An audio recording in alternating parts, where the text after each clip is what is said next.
Pembangunan infrastruktur di masa Presiden Joko Widodo mendapat apresiasi dunia internasional.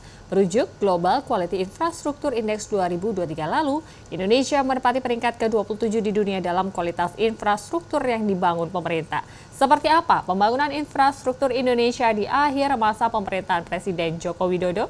Berikut informasinya.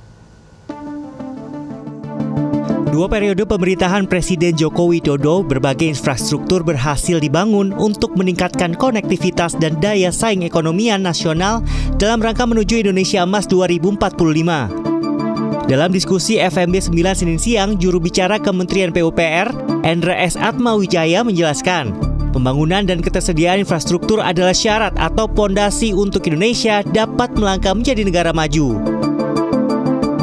Infrastruktur adalah sebuah keniscayaan, sebuah persyaratan untuk sebuah negara maju. Dan saya kira apa yang diletakkan dasar-dasarnya oleh Pak Presiden Joko Widodo dan juga tentunya oleh Presiden sebelumnya dan akan dilanjutkan oleh Presiden berikutnya adalah fondasi bangsa menuju Indonesia Emas 2045.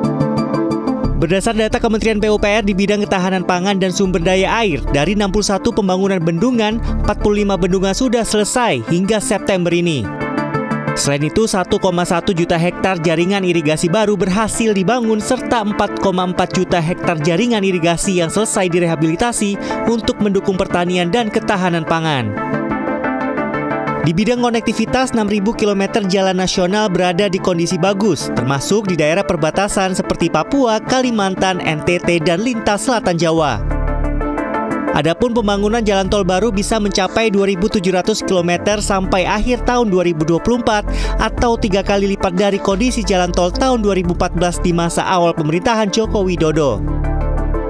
Selain itu, penambahan perumahan kapasitas air baku, sanitasi, dan akses air minum juga telah didorong pembangunannya, termasuk pembangunan ibu kota Nusantara.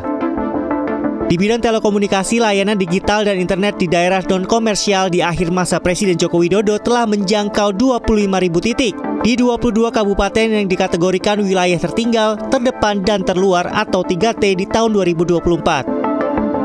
Untuk tahun 2025 kami akan melakukan perencanaan tambahan untuk fiberisasi. Pertama adalah fiberisasi terkait dengan backbone, palaparing kita akan integrasikan dengan yang akan dibangun di tahun 2026. Demikian juga dengan last mile. Jadi semua yang saat ini masih dilayani oleh teknologi satelit, kemudian sudah dekat dengan network planning dari para operator seluler, itu kita akan lakukan terestrialisasi. Nah, itu semua perencanaan akan dilakukan di tahun 2024 dan 2025. Selain itu di tahun 2025 untuk menambah kapasitas yang sekarang sudah dimiliki dan semakin kita harapkan akan semakin berkualitas, itu akan kita juga sudah mulai pengadaan untuk Satria 2. Jadi proyek satelit Republik Indonesia 1 dan 2 ini merupakan salah satu bentuk keseriusan pemerintah untuk menuntaskan persoalan digital di seluruh lapisan masyarakat di seluruh Nusantara. Ekonom Core Indonesia menilai pembangunan infrastruktur oleh pemerintah sebaiknya bisa dinikmati seluruh kalangan masyarakat, terutama kelas bawah.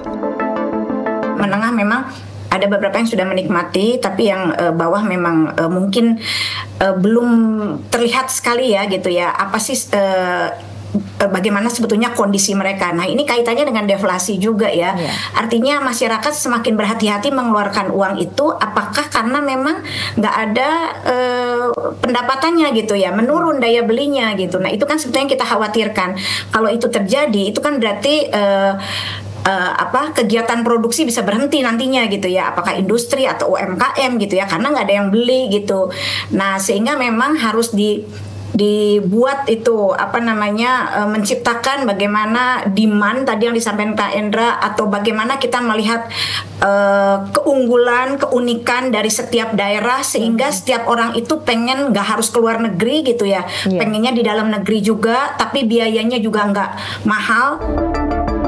Ina menambahkan pembangunan harus diimbangi dengan peningkatan dan pemanfaatan potensi daerah seperti pariwisata, UMKM, dan industri agar kesejahteraan seluruh lapisan masyarakat dapat meningkat dengan adanya dorongan keberadaan infrastruktur baik fisik maupun digital.